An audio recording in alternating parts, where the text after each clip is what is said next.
Bienvenue à tous sur Ndambo Vision.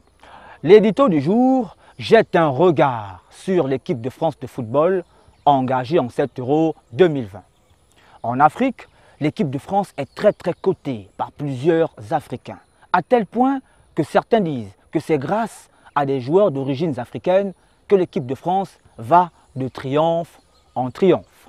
On a souvenir des grands joueurs qui ont marqué l'histoire de l'équipe de France, tels Zinedine Zidane, d'origine algérienne, Marcel Desailly, d'origine ghanéenne, Claude Makelele, d'origine congolaise, et aujourd'hui Kylian Mbappé, d'origine camerounaise, et autres N'Golo Kanté, d'origine malienne. L'équipe de France, c'est aussi un palmarès assez riche. 2 Coupes du monde de football, 1998 et 2018. 2 Coupes d'Europe des nations de football, 1984 et en 2000. Tout ceci à la grande satisfaction de plusieurs Africains.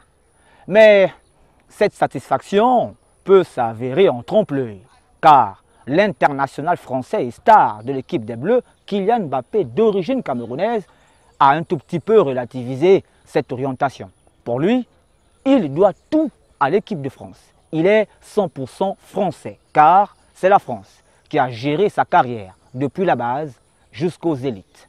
Une douche froide qui sort des propos de Mbappé aux oreilles de plusieurs Africains. Une douche froide qui vient effectivement relever la question de la formation de nos jeunes talents en Afrique et dans nos différentes sélections africaines. Finalement, Kylian Mbappé est venu contredire plusieurs propos des Africains qui se voient en équipe de France. En clair, noir, rouge, jaune ou bleu, si et seulement si on se forme en France et on finit par endosser le maillot de l'équipe de France, eh bien, on est bel et bien français. En bon entendeur, salut!